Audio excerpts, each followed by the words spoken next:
Shabbat Shalom.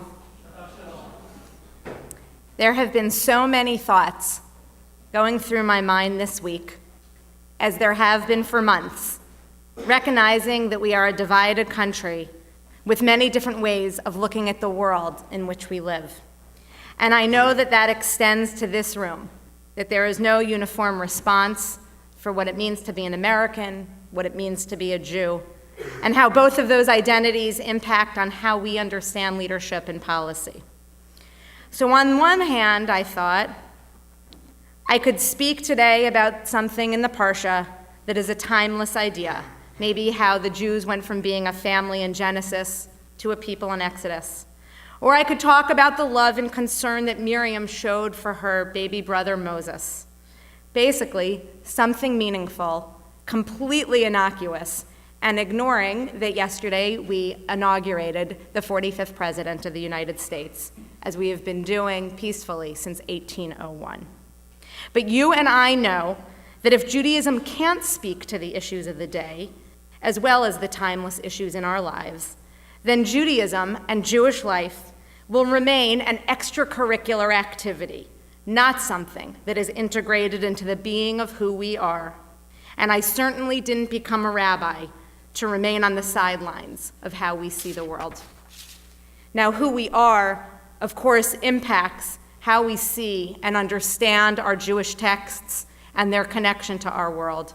None of us come to Torah without our thoughts and our experiences and our lived lives to be the prism through which we understand our sacred and our holy text. So today, as I share my thoughts on Shmot, I do so with humility.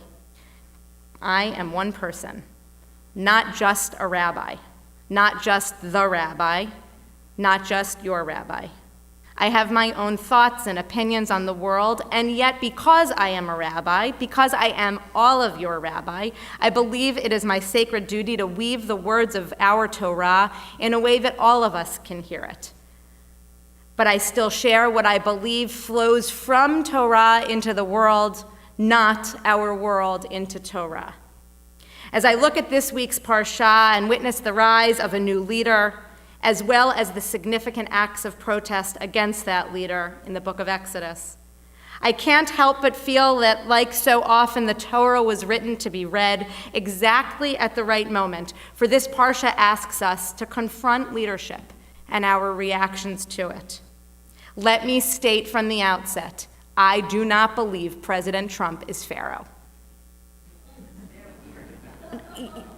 It is important that you hear me say that before the rest of the Parsha, before the rest of the sermon. I am not saying that President Trump is Pharaoh.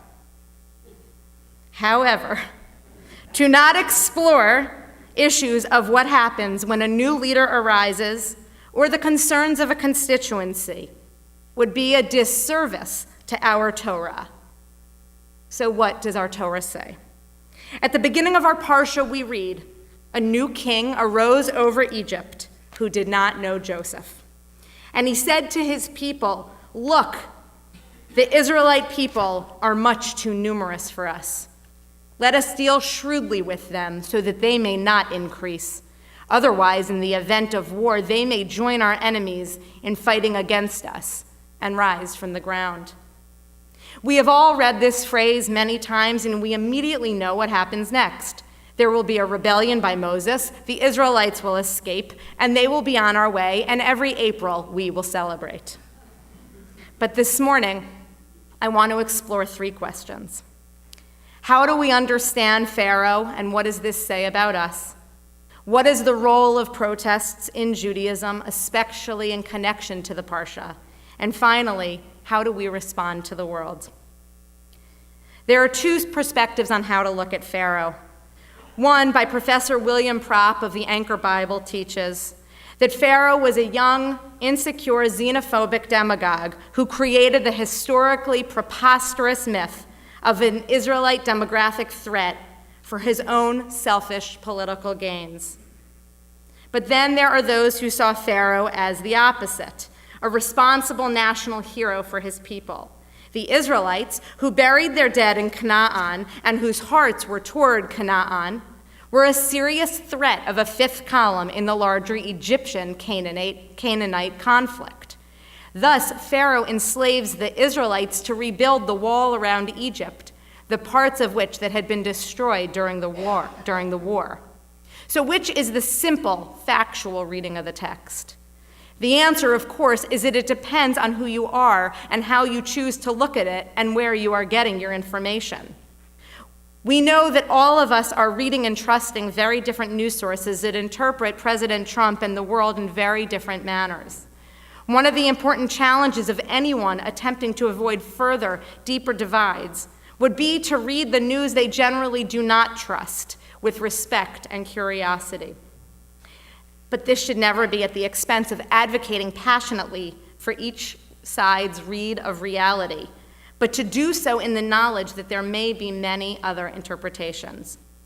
And so this brings me to the next question. How do we understand the texts of our day influences our perspective on the world and our ability to speak out? Clearly, we know that as a people, we have always found a way to do so. From the time of Pharaoh to today, Jews that have protested all leaders who protested for civil rights, leaders who protested against the Soviet Union who were enslaving our people who protested President Obama during the Iran deal negotiations, people who protested the United Nations last week following the abysmal Security Council vote. So this idea of protest comes no matter which side of the aisle you normally find yourself. So the question is, how do we know when to protest? As Rabbi Arthur Levinsky, a colleague of mine in Phoenix, shared, it is difficult to decide when, where, and under what circumstances one should defy the wishes or policies of leaders. The choice is simple when a leader calls for the murder of innocents, Hitler, Saddam Hussein, and so on. But it is much more difficult when there are leaders whose personalities or approaches we find objectionable. Are those with whom we disagree by definition evil? What are we to do so when a president acts in a way that we believe is imperiling our security? And what should we do if we find that nominees for key cabinet positions are objectionable to us? Isn't it the right of the president to form the cabinet that he will be able to lead? Do we write to our representatives? Do we ask them to exert pressure on our behalf? Or do we declare that those leaders are illegitimate and call for revolution? Something that we have witnessed not just during this election, but as we know, during President Obama as well. One thing that I know is that we don't engage in violent protests. Though the Torah would argue with that, the 10 plagues are just a few weeks away. And those 10 plagues were brought for the sake of justice, and we recall them at our Seder, though we drop bits of grape juice as we say each of them. So we must turn to later in our Parsha and further in our Torah to understand that there are many responses that we might see today that are in line with our tradition, that we don't need to sit back if we determine injustice. We know that Moses spoke up on behalf of the voiceless, a transformative movement, when he allied himself with the Hebrews, though he had grown up a prince of Egypt. We recall the Hebrew midwives who defied Pharaoh's decree of killing all baby boys and found ways to ensure that they, along with all the girls, lived as well, a reminder that each of us has a power to make a difference.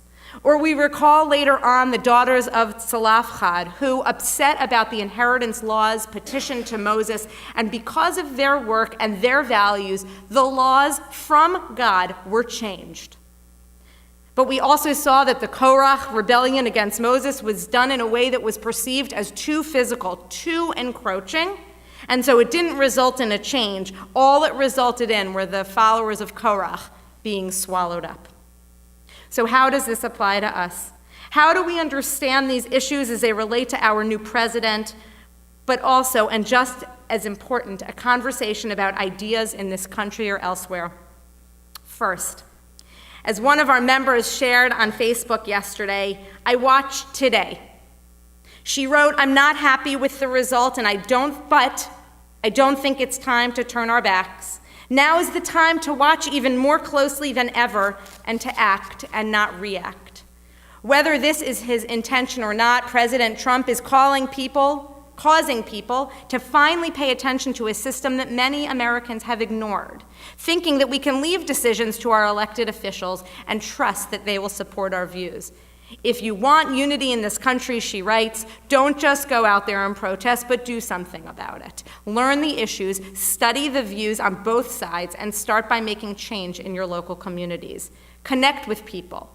Don't cut friendships just because someone voted for the other side.